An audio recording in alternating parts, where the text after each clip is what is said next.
Ukraine president Volodymyr സെലൻസ്കിയെ ശാസിച്ച് American president Donald Trump.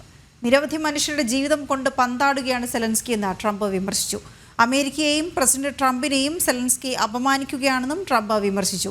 White ഹൗസിൽ നിന്നും തിരിച്ചു പോകണമെന്നും സെലൻസ്കിയോട് അമേരിക്ക ആവശ്യപ്പെട്ടു. യൂറോപ്യൻ രാജ്യങ്ങളുടെ ശക്തമായ ഇടപെടലിനു പിന്നാലെയാണ് വോളോഡിമർ സെലൻസ്കി അമേരിക്കയിലെത്തിയത്. വൈറ്റ് ഹൗസിൽ ചർച്ചകൾ നടക്കുന്നതിന് മുൻപ് അനൌദ്യോഗിക ചർച്ചകളിൽ തന്നെ സെലൻസ്കിയുടെ നിലപാട് എതിർപ്പ് വിളിച്ചുവരുത്തി. തുടർന്നാണ് ഡൊണാൾഡ് ട്രംപ് സെലൻസ്കിയെ രൂക്ഷമായി ശാസിച്ചത്. മനുഷ്യരുടെ ജീവനും മൂന്നാം ലോക മഹായുദ്ധത്തിന്റെ ഭീഷണിയും ചേർത്ത് വെച്ച് ചൂതുകളിക്കുകയാണ് സെലൻസ്കി എന്ന വിമർശനമാണ് ട്രംപ് മുന്നോട്ട് വെച്ചത്. You're in no position to dictate what we're going to feel.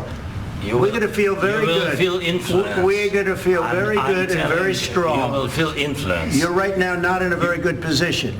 You've allowed yourself to be in a very bad position, and he happens to be right about it. From the very beginning of the war. You're not in a good position. You don't have the cards right now. With us, you start having cards. Right now, you don't. You're playing cards. You're playing cards. You're gambling with the lives of millions of people. You're gambling with World War III. You're gambling with World War III. And what you're doing is very disrespectful to the country, this country. നയതന്ത്ര രംഗത്തെ ഇടപെടലിലൂടെ യുദ്ധം അവസാനിപ്പിക്കുകയും സമ്പൽ സമൃദ്ധമായ ഭാവി കെട്ടിപ്പടുക്കുകയും ചെയ്യാമെന്ന വൈസ് പ്രസിഡന്റ് ജെ.ഡി. വാൻസിന്റെ നിർദ്ദേശത്തിലാണ് സെലൻസ്കി പ്രകോപിതനായത്. The President of the United States' words mattered more than the President of the United States' actions. What makes America a good country is America engaging in diplomacy. That's what President Trump is doing. He broken this ceasefire.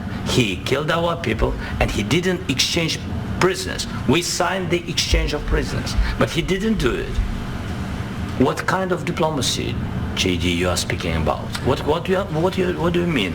തുടർന്ന് ചർച്ചകൾ മതിയാക്കി white ഹൗസിൽ നിന്ന് തിരിച്ചു പോകാൻ സെലൻസ്കിയോട് നിർദ്ദേശിക്കുകയായിരുന്നു. സംയുക്ത വാർത്താ സമ്മേളനവും ധാതുഖനനം സംബന്ധിച്ച കരാർ ഒപ്പിടുന്നതും മാറ്റിവെച്ചു. ആഗോള നയതന്ത്ര ചരിത്രത്തിലെ അത്യപൂർവ സംഭവത്തിനാണ് ഇതോടെ ലോകം സാക്ഷിയായത്.